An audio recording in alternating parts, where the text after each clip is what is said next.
ನಮಸ್ತೆ ಮಿತ್ರರೇ. ಈ ಶೆಕೆಯಲ್ಲಿ ವಿಡಿಯೋಗಳನ್ನೇ ಮಾಡಲಿಕ್ಕೆ ಆಗ್ತಾ ಇಲ್ಲ.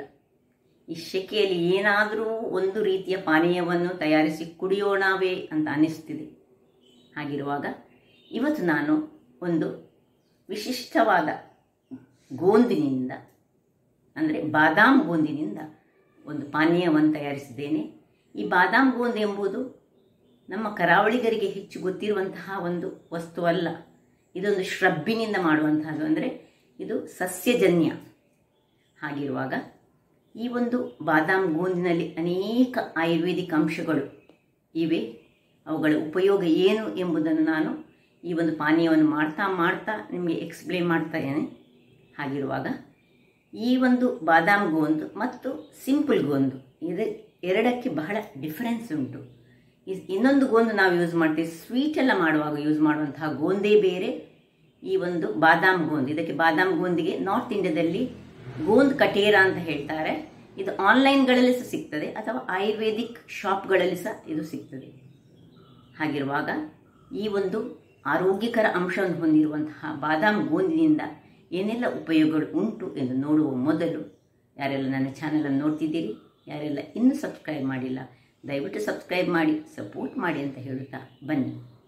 ಈ ಒಂದು ಬಾದಾಮ್ ಗೋಂದನ್ನು ಯೂಸ್ ಮಾಡಿ ಯಾವ ರೀತಿಯಲ್ಲಿ ನಾವು ಒಂದು ಪಾನೀಯವನ್ನು ತಯಾರಿಸಿ ನಮ್ಮ ಬಾಡಿಯನ್ನು ಹೈಡ್ರೇಟ್ ಆಗಿ ಇಟ್ಕೊಳ್ಬೋದು ಎಂಬುದನ್ನು ನೋಡೋಣ.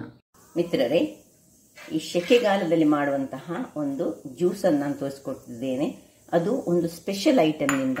ನೋಡಿ, ಇಲ್ಲಿ ನೋಡಿ, ಇದೊಂದು ಟೈಪ್ ಆಫ್ ಗೋಂದು ಹೇಳಿದರೆ ನಿಮಗೆ ಎರಡು ಟೈಪಲ್ಲಿ ಗೋಂದು ಇರ್ತದೆ. ಇದು ವಿಂಟ್ರಲ್ಲಿ ಯೂಸ್ ಮಾಡುವಂತಹ ಸ್ವೀಟ್ಸ್ಗಳಿಗೆಲ್ಲ ನಾವು ಹಾಕುವಂತಹ ಗೋಂದು.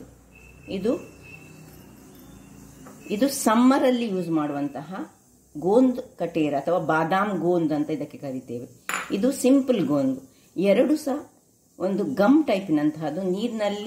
ಇದನ್ನು ನೀರಿನಲ್ಲಿ ಹಾಕಿದರೆ ಇದು ಅರಳ್ತದೆ ಮತ್ತು ತುಂಬ ತಂಪು ಪ್ರವೃತ್ತಿಯನ್ನು ಹೊಂದಿರುವಂತಹದ್ದು. ಬೇಸಿಗೆಗಾಲದಲ್ಲಿ ಹೇಳಿ ಮಾಸಿದಂತಹದ್ದು.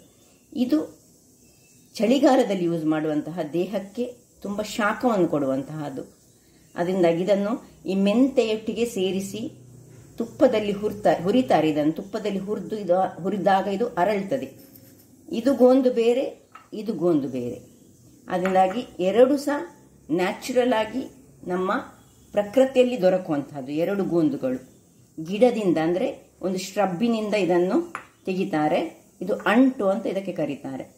ನಾವು ನಾರ್ತ್ನಲ್ಲಿರುವಾಗ ಇದನ್ನು ಹೆಚ್ಚಾಗಿ ಈ ಬೇಸಿಗೆ ಟೈಮ್ನಲ್ಲಿ ನಾರ್ತ್ ಇಂಡಿಯನ್ಸ್ ತುಂಬ ಯೂಸ್ ಮಾಡ್ತಾರೆ. ಇದನ್ನು ದೇಹಕ್ಕೆ ಬಹಳ ಒಳ್ಳೆಯದು. ಇದು ನೀರಿನಲ್ಲಿ ಹಾಕಿದಾಗ ಇದು ಅರಳ್ತದೆ. ನೋಡಿ, ನಾನು ಇದರಲ್ಲಿ ಇಷ್ಟ ಹಾಕ್ಲಿಕ್ಕಿಲ್ಲ, ನಾನು ನಿಮಗೆ ಹೇಗೆ ಅಂತ ತೋರಿಸ್ಕೊಡ್ತೇನೆ. ಇದರಲ್ಲಿ ನಾಲ್ಕೇ ನಾಲ್ಕು ಇದನ್ನು ಸ್ವಲ್ಪ ನೀರಿನಲ್ಲಿ ಹಾಕಿ ಒಂದು 6 ರಿಂದ 7 ಗಂಟೆಗಳ ತನಕ ಮುಚ್ಚಿಟ್ಟುಕೊಂಡು ಇಟ್ಕೊಳ್ಬೇಕು. ಆಗ ಅದು ಈ ರೀತಿಯಲ್ಲಿ ನಾನು ನಿನ್ನೆ ರಾತ್ರಿಯಲ್ಲಿ ಹಾಕಿಟ್ಟುಕೊಂಡಿದ್ದೇನೆ. ಇಷ್ಟು ನೋಡಿ, ಇಷ್ಟೇ ಒಂದು 5 ಈ ಬಾದಾಮ್ ಗೋಂದನ್ನು ಹಾಕೊಂಡಿದ್ದೇನೆ, 5 ಹರಳುಗಳಷ್ಟು. ಇದು ಹೀಗೆ ಅರಳಿಕೊಂಡು ಹೇಗೆ ಕ್ರಿಸ್ಟಲ್ ಫಾರ್ಮಲ್ಲಿ ನೋಡಿ ಹೇಗೆ ಆಗಿದೆ, ನೋಡಿ ಹೇಗೆ ಉಂಟು, ನೋಡಿ. ಏನಿದಕ್ಕೆ ಸ್ವೀಟ್ನೆಸ್ ಇಲ್ಲ, ಏನಿಲ್ಲ, ಬಹಳ ತಂಪು, ದೇಹಕ್ಕೆ ತಂಪು. ಇದರದ್ದು ಕೆಲವು ಗುಣಲಕ್ಷಣಗಳನ್ನು ನಾನೀಗ ಹೇಳ್ತೇನೆ. ಇದನ್ನು ಸೈಡಲ್ಲಿ ಇಟ್ಕೊಳ್ಳೋಣ. ಇದು ವಿಂಟ್ರಲ್ಲಿ ಯೂಸ್ ಮಾಡುವಂಥದ್ದು. ಇದನ್ನು ನಾವು ಸ್ವೀಟ್ಗಳಿಗೆಲ್ಲ ಯೂಸ್ ಮಾಡುವಂಥದ್ದು. ದೇಹವನ್ನು ಸ್ವಲ್ಪ ಹೀಟ್ ಅಂಶವನ್ನು ಕೊಡುವಂಥದ್ದು ದೇಹಕ್ಕೆ. ಈ ಒಂದು ಬಾದಾಮ್ ಗೋಂದಿನ ವಿಶೇಷತೆ ಏನು ಹೇಳಿದರೆ, ಇದು ನೀರಿನಲ್ಲಿ ಅರಳ್ತದೆ, ತುಂಬ ತಂಪು ಪ್ರವೃತ್ತಿಯನ್ನು ಹೊಂದಿರುವಂತಹದ್ದು. ಆದರೆ ಶೀತ ಪ್ರವೃತ್ತಿ ಇರುವವರು ಸ್ವಲ್ಪ ಜಾಗ್ರತೆ ಮಾಡ್ಕೊಳ್ಬೇಕಾಗ್ತದೆ, ಡೈಲಿ ಯೂಸ್ ಮಾಡಬಾರ್ದು. ಇದು ನೀರಿನಲ್ಲಿ ಹಾಕಿ ನಾವು ಬೆಲ್ಲ ಹಾಕಿ ಕಲಡಿಸಿ ಕುಡಿದ್ರೆ ಸಹ ಆಗ್ತದೆ, ಹಾಲಲ್ಲಿ ಹಾಕಿ ಮಿಕ್ಸ್ ಮಾಡಿ ಕುಡಿದ್ರೆ ಸಹ ಆಗ್ತದೆ. ಚರ್ಮದ ಸಮಸ್ಯೆಗಂತೂ ಹೇಳಿ ಮಾಡಿಸಿದಂತಹದ್ದು. ಚರ್ಮ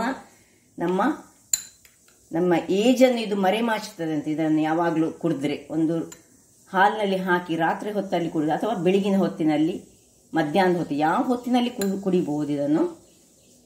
ಇದು ಚರ್ಮದ ಸಮಸ್ಯೆಯನ್ನು ನಿವಾರಣೆ ಮಾಡುತ್ತದೆ ಮತ್ತು ಇದರಲ್ಲಿ ಹೈ ಪ್ರೋಟೀನ್ ಅಂಶಗಳಿದೆ, ಫೋಲಿಕ್ ಆಸಿಡ್ ಇದೆ, ಫೈಬರ್ನಿಂದ ಕೂಡಿದಂತಹದ್ದು. ಹಾಗೂ ಯಾರಿಗೆ ಕಾನ್ಸ್ಟಿಪೇಷನ್ ಪ್ರಾಬ್ಲಮ್ ಉಂಟು, ಮಲಬದ್ಧತೆಯ ಸಮಸ್ಯೆ ಇರುವವರು ಇದನ್ನು ರಾತ್ರಿ ನೀರಿನಲ್ಲಿ ಹಾಕಿ ಸಹ ಕುಡಿಬಹುದು ಅಥವಾ ಹಾಲಿನಲ್ಲಿ ಹಾಕಿ ಸಹ ಕುಡಿಬಹುದು. ಮತ್ತು ಯಾರಿಗೆ ಯೂರಿನರಿ ಪ್ರಾಬ್ಲಮ್ಸ್ ಇರ್ತದೆ, ಮೂತ್ರ ಕಟ್ಟುವುದು ಅಥವಾ ಉರಿ ಮೂತ್ರ ಅಂಥವರು ಸಮೇತ ಇದನ್ನು ಯೂಸ್ ಮಾಡಿದ್ರೆ ಬಹಳ ಉತ್ತಮ. ಅಲ್ಲದೆ ಕೆಲವರಿಗೆ ಮೂಗಿನಲ್ಲಿ, ಈ ಬೇಸಿಗೆ ಕಾಲದಲ್ಲಿ ಮೂಗಿನಲ್ಲಿ ರಕ್ತ ಬರ್ತದೆ, ಅಂಥವರು ಸಮೇತ ಇದನ್ನು ಹಾಲು ಅಥವಾ ನೀರು ಅಥವಾ ನಾನೀಗ ಒಂದು ಜ್ಯೂಸ್ ಮಾಡಿ ತೋರಿಸ್ತೇನೆ, ಹಾಗೆ ಮಾಡಿ ತೋರಿಸಿದ್ರೆ ಸಹ, ಹಾಗೆ ಮಾಡಿ ಕುಡಿದ್ರೆ ಸಹ ನೀವು ಬಹಳ ಉತ್ತಮ. ಸಿಂಪಲ್ ಆದ ಒಂದು ಜ್ಯೂಸ್ ಮಾಡಿಕೊಡ್ತೇನೆ. ಆ ಜ್ಯೂಸಿಗೆ ಬೇಕಾದ ಸಾಮಗ್ರಿಗಳು ಏನು ಹೇಳಿದರೆ, ಕೇವಲ ಒಂದು ಅರ್ಧ ಲಿಂಬೆ, ಒಂದು ಚಮಚದಷ್ಟು ಈ ಕೆಂಪು ಕಲ್ಲು ಸಕ್ಕರೆ ಅಥವಾ ನಿಮ್ಮ ಹತ್ರ ಬಿಳಿ ಕಲ್ಲು ಸಕ್ಕರೆ ಇದ್ರೆ ಸಹ ಆಗ್ತದೆ, ಕ್ಯಾಂಡಿ ಶುಗರ್ ಏನು ಹೇಳ್ತೇವೆ ಇದನ್ನು. ಮತ್ತೆ ನೋಡಿ, ಒಂದು ಅರ್ಧ ಚಮಚದಷ್ಟು ಈ ಕಾಮಕಸ್ತೂರಿ ಬೀಜ ಅಂದರೆ ಸಬ್ಜಾ ಬೀಜನ ಏನು ಹೇಳ್ತೇವೆ ಅದು ಬೇಕು ನಮಗೆ. ಮತ್ತೆ ಒಂದು ಅರ್ಧ ಚಮಚದಷ್ಟು ಇದು ಫ್ರೈಡ್ ಜೀರಾ ಪೌಡರ್, ಅರ್ಧ ಚಮಚವೇ ಸಾಕು. ಈಗ ಮೊದಲಿಗೆ ಸ್ವಲ್ಪ ನೀರನ್ನು ಹಾಕೊಳ್ಳೋಣ. ನೀರನ್ನು ಹಾಕೊಂಡು ಬೆಲ್ಲ ಅಥವಾ ಕಲ್ಲು ಸಕ್ಕರೆ ಯಾವ ಸಾಕ್ತದೆ, ಬೆಲ್ಲ ಸಾಕ್ತದೆ ನೋಡಿ, ಒಂದು ಚಮಚದಷ್ಟು ಹಾಕೊಳ್ತಿದ್ದೇನೆ. ಇದನ್ನು ಸ್ವಲ್ಪ ಕಲಡಿಸ್ಕೊಳ್ಳೋಣ.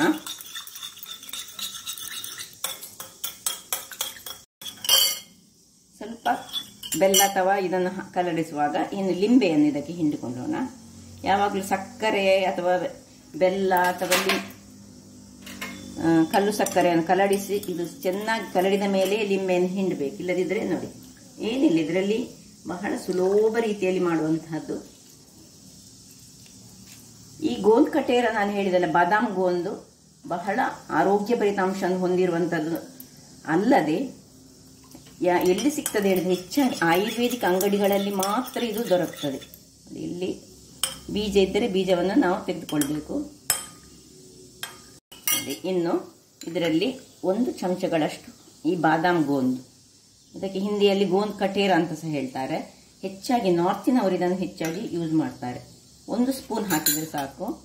1 ಸ್ಪೂನ್ ಹಾಕೊಂಡು ಈ ಅರ್ಧ ಸ್ಪೂನ್ನಷ್ಟು ನಾನು ಕಾಮಕಸ್ತೂರಿಯನ್ನು ನೀರಿನಲ್ಲಿ ಹಾಕೊಂಡಿಟ್ಟಿದ್ದೇನೆ. ಇದನ್ನು ಸಹ, ಕಾಮಕಸ್ತೂರಿ ಬೇಗ ನೀರಿನಲ್ಲಿ ಅರಳ್ತದೆ, ಆದರೆ ಇದನ್ನು ಮಾತ್ರ ಇದಕ್ಕೆ 6 ಗಂಟೆಗಳ ಕಾಲ ಬೇಕು ಅರಳಲಿಕ್ಕೆ. ಅದರಿಂದಾಗಿ ರಾತ್ರಿ ನಿಮಗೆ ಬೆಳಿಗ್ಗೆ ಕುಡಿಯೋದಾದ್ರೆ ರಾತ್ರಿ ನೀವು ಇದನ್ನು ನೀರಿನಲ್ಲಿ ಹಾಕಿಟ್ಕೊಳ್ಬೇಕು. 4 ಹರಳುಗಳನ್ನು ಹಾಕಿದ್ರೆ ಸಾಕು, ಇಷ್ಟ ಆಗ್ತದೆ, ತುಂಬ ಆಗ್ತದೆ ಅದು. 1 ಗ್ಲಾಸಿಗೆ 4 ಸಾಕು. ಇನ್ನು ಈ ಜೀರಾ ಹುಡಿಯನ್ನು ಇದಕ್ಕೆ ಹಾಕೊಳ್ಳೋಣ. ಇಲ್ಲಿ ಬೇಕಿದ್ರೆ ನೀವು ಪುದೀನ ನಿಮ್ಮ ಹತ್ರ ಇದ್ದರೆ ಪುದೀನದ ಎಲೆಗಳನ್ನು ಸಹ ಸಣ್ಣ ಸಣ್ಣದಾಗಿ ಕಟ್ ಮಾಡ್ಕೊಂಡು ಹಾಕೊಳ್ಬೋದು. ಏನಿಲ್ಲ, ಇಷ್ಟು ಮಾಡಿ ಕುಡಿದ್ರೆ ಆಗ್ತದೆ. ಇದನ್ನು ಸರ್ವ್ ಮಾಡ್ಕೊಳ್ಳೋದು. ಇಲ್ಲಿ ನೋಡಿ ರೆಡಿ ಆಯಿತು ಬಾದಾಮ್ ಗೋಂದ್. ಅದರ ಡ್ರಿಂಕ್ ಒಂದು ಸುಲಭ ರೀತಿಯಲ್ಲಿ ಮಾಡುವಂತಹದ್ದು, ಆರೋಗ್ಯಕ್ಕೆ. ಅದು ಸಹ ಈಗ ಸಮ್ಮರ್ ಸೀಸನ್ಗೆ ಹೇಳಿ ಮಾಡಿಸಿದಂತಹ ಒಂದು ಜ್ಯೂಸನ್ನು ನಾನು ರೆಡಿ ಮಾಡಿ ತೋರಿಸ್ತೇನೆ. ಹೀಗೆ ನಾವು ಯಾವುದೇ ಇತರ ಹಣ್ಣುಗಳು, ಪೊಮಗ್ರೆನೇಟ್ ಆಗಲಿ ಅಥವಾ ವಾಟರ್ ಮೆಲನ್ ಆಗಲಿ, ಅದರ ಜ್ಯೂಸ್ ಮಾಡಿಟ್ಟುಕೊಂಡು ಈ ಒಂದು ಬಾದಾಮ್ ಗೋಂದನ್ನು 1 ಚಮಚಗಳಷ್ಟು ಹಾಕಿ, ಹೆಚ್ಚು ಶೀತ ಪ್ರವೃತ್ತಿಯನ್ನು ಹೊಂದಿರುವಂತಹದ್ದು, ಅದರಿಂದಾಗಿ ತುಂಬ ಶೀತ ಆಗುವವರು ಸ್ವಲ್ಪ ಜಾಗ್ರತೆ ಮಾಡಬೇಕು. ಆದರೆ ಈ ಸಮ್ಮರಿಗೆ ಇದು ಬಹಳ ಉತ್ತಮ. ಹಾಗಾದರೆ ನೋಡಿದ್ರಲ್ಲ ವೀಕ್ಷಕರೇ, ನೋಡಿ ಇಷ್ಟಿಷ್ಟು ಕುಡಿದ್ರೆ ಸಾಕು, ದೇಹ ಹೈಡ್ರೇಟ್ ಆಗಿರ್ತದೆ ಮತ್ತು ನಾವು ಆರೋಗ್ಯವಂತರಾಗಿರ್ತೇವೆ. ನಾನು ಮೊದಲೇ ಹೇಳಿದ್ದೇನೆ ಹೇಗೆ ಸ್ಕಿನ್ನಿಗೆ ಇದು ಬಹಳ ಉತ್ತಮ. ಸ್ಕಿನ್ನ ಪ್ರಾಬ್ಲಮ್ ಇರುವವರು ಸ್ಕಿನ್ನನ್ನು ಗ್ಲೋ ಮಾಡ್ತದೆ ಸಹಿತ. ನಾನು ನೋಡಿ ಇದನ್ನು ಎಲ್ಲಿಂದ ತರಿಸಿದೆ ಹೇಳಿದೆ, ಇದು ಆಯುರ್ವೇದಿಕ್ ಶಾಪ್ಗಳಲ್ಲಿ ಎಲ್ಲ ಇರ್ತದೆ ಅಂತೆ. ನಾನು ಆನ್ಲೈನಲ್ಲಿ ಇದನ್ನು ಅತ್ತರ್ ಆಯುರ್ವೇದಿಕ್, ಇದೇನು ಪ್ರಮೋಷನ್ ಮಾಡುವಂತಹ ವಿಡಿಯೋ ಅಲ್ಲ, ಅತ್ತರ್ ಆಯುರ್ವೇದಿಕ್ ಅವರದ್ದು ಆನ್ಲೈನಲ್ಲಿ ನಾನು ಅಮೆಝಾನಲ್ಲಿ ನಾನು ತರಿಸಿದಂಥದ್ದು. ಬಹಳ ಈ ಒಂದು ನಮ್ಮ ಈ ಸಮ್ಮರಿಗೆ ಹೇಳಿ ಮಾಡಿಸಿದಂತಹದ್ದು. ಹಾಗಾದರೆ ನೋಡಿದ್ರಲ್ಲ ವೀಕ್ಷಕರೇ, ಈ ನನ್ನ ಕುಕಿಂಗ್ ಚಾನಲ್ ನಿಮಗೆ ಇಷ್ಟ ಆದರೆ ಬೋಳೂರು ಸುವರ್ಣ ಚಾನಲನ್ನು ಲೈಕ್ ಮಾಡಿ, ಶೇರ್ ಮಾಡಿ ಹಾಗೂ ಸಬ್ಸ್ಕ್ರೈಬ್ ಮಾಡಿ ಹಾಗೂ ನನ್ನ ಇನ್ಸ್ಟಾಗ್ರಾಮ್ ಪೇಜನ್ನು ಫಾಲೋ ಮಾಡಿ. ಧನ್ಯವಾದಗಳು.